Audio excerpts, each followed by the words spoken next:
अस्सलाम वालेकुम व्यूवर्स। आज मैं आप लोगों के लिए कैलज़ोन की रेसिपी लेकर आई हूँ। इसे घर में बनाना बहुत ही आसान है। आप अक्सर इसको रेस्टोरेंट्स में जाके ऑर्डर करते होंगे और वहाँ से लेके खाते होंगे, तो घर में बनाइए बहुत आसान तरीके से। और रमज़ान के लिए बहुत आइडियल रेसिपी है, तो वीडियो को लास्ट तक ज़रूर देखिएगा। अगर आप मेरे चैनल पर नए हैं तो मेरे चैनल को सब्सक्राइब करें और साथ ही साथ बेल आइकन को क्लिक करना ना भूलें। इससे मेरे आने वाली हर वीडियो की नोटिफिकेशन आपको सबसे पहले मिलेगी। मेरी वीडियोस अच्छी लगे तो उसको लाइक करें और इसको शेयर भी ज़रूर करें। तो चलिए आइए वीडियो स्टार्ट करते हैं। तो एक पैन ले लिया है, इसमें मैं ऐड करूँगी ऑयल 3 टेबलस्पून के बराबर।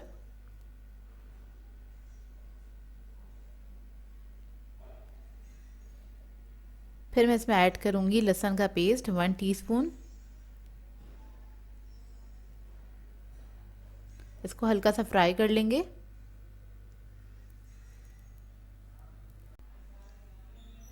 इसके बाद इसमें ऐड करूँगी चिकन।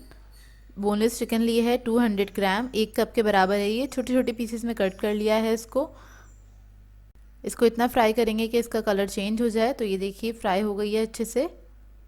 अब इसके अंदर कुछ स्पाइसेस ऐड करेंगे। तो सबसे पहले मैं ऐड करूँगी रेड चिली पाउडर 1 टीस्पून के बराबर, ब्लैक पेपर पाउडर 1/2 टीस्पून, नमक है 1 टीस्पून।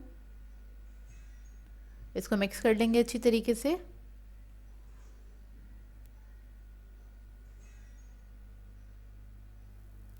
हल्का सा बस भून लें इस मसाले को।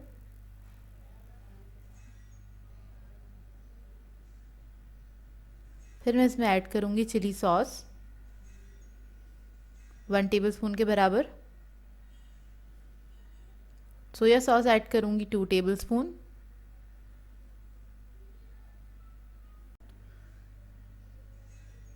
तो इन सबको हम मिक्स कर लेंगे अच्छी तरीके से और चंद सेकंड के लिए पकाएंगे। चंद सेकंड के बाद इसके अंदर ऐड करूँगी केचप 3 टेबलस्पून के बराबर। इससे ही बहुत अच्छा सॉसी सा हो जाता है। कैलज़ोन की फिलिंग में आप लोग अपने हिसाब से स्पाइस लेवल रख सकते हैं जैसे आपको पसंद हो। और अब मैं ऐड कर रही हूँ इसके अंदर रोज़मेरी का बहुत अच्छा सा फ्लेवर आ जाता है इसके अंदर। अगर आप लोग ये ऐड ना करना चाहें तो आप इसके अंदर ऑरिगेनो और थाइम भी ऐड कर सकते हैं। मुझे रोज़मेरी पसंद है तो इसलिए मैं रोज़मेरी ऐड कर रही हूँ। फिर मैं लास्ट में ऐड करूँगी इसमें शिमला मिर्च। तो ये मैंने ऐड की है आधा कप। फिर इसके बाद हम टमाटर ऐड कर देंगे, क्यूब्स में कटे हुए हैं आधा कप। बीज नहीं है इसके अंदर, बीज हटा के मैंने कट कर लिए थे। और इसको मिक्स कर लेंगे अच्छे से। बस शिमला मिर्च और टमाटर को हमें ज़्यादा पकाना नहीं है, हल्का सा मिक्स करेंगे, फिलिंग रेडी है हमारी। इसके बाद हमें चाहिए होगा पिज़्ज़ा डो, जो मैंने पहले से बना के रखा हुआ है, ये देखिए। और ये मैंने 2 कप मैदे से बनाया था और इसकी रेसिपी मैं आई बटन पे ऐड कर दूँगी, आप देख लीजिएगा। काउंटर पे मैंने मैदा डस्ट कर दिया है और ये सारा डो मैं उसी पे निकाल लूँगी।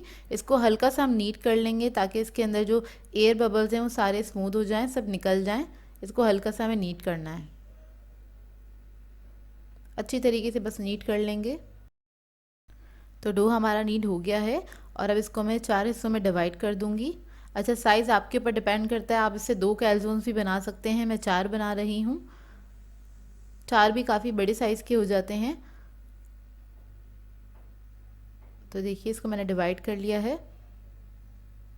अब इसकी पेड़े बना लूँगी मैं और पेड़े बना के इसको हम साइड पे रख देंगे।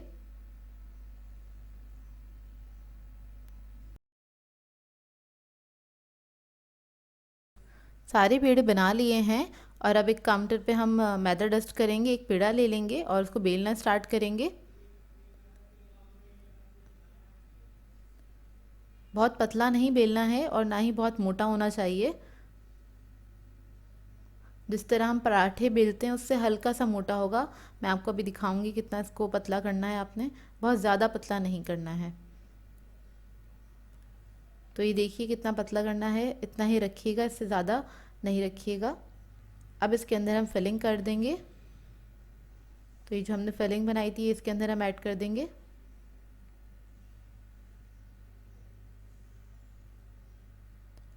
बहुत ज़्यादा ओवरलोड नहीं करिएगा, नहीं तो ये बाहर निकल आती है फिलिंग, क्योंकि इसमें चीज़ वगैरह भी जाता है। तो चीज़ मैंने ले लिया है मोज़रेला और चेडर हस्बे ज़रूरत। ज़्यादा पसंद हो तो आप लोग ज़्यादा भी ऐड कर सकते हैं, कम पसंद हो तो कम भी ऐड कर सकते हैं।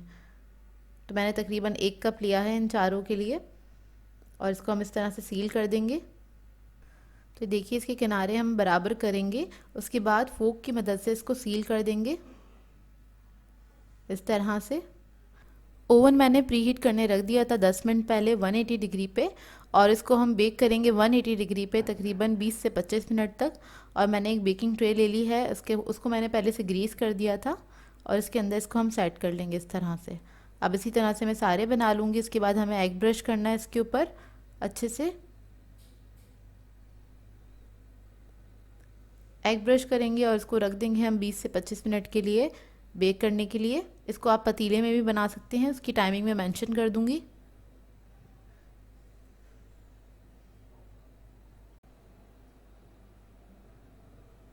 तो ये देखिए बहुत ज़बरदस्त से हमारे कैल्सोन्स रेडी होकर आ गए हैं ओवन में से। ये थोड़े से ठंडे होंगे तो फिर मैं आपको इसको कट करके दिखाऊंगी। बहुत मज़ेदार बनते हैं। रमज़ान आ रहे हैं तो रमज़ान में इस रेसिपी को ज़रूर ट्राई कीजिएगा और अपना फ़ीडबैक ज़रूर दीजिएगा। तो ये देखिए ठंडे हो गए हैं, इसको मैं कट करके दिखाती हूँ और कितने सॉफ्ट बने हैं ये देखिए। बाहर जाने की ज़रूरत ही नहीं है, घर में बनाइए और अपनी फैमिली के साथ एंजॉय कीजिए। सो व्यूवर्स, अगर आप लोगों को मेरी रेसिपीज़ अच्छी लगती हैं तो मेरे चैनल को सब्सक्राइब करें, लाइक करें, कमेंट ज़रूर किया करें, शेयर भी ज़रूर किया करें अपने फ्रेंड्स के साथ, फैमिली के साथ। तो मुझे अपनी दुआ में याद रखिएगा। अल्लाह हाफिज़।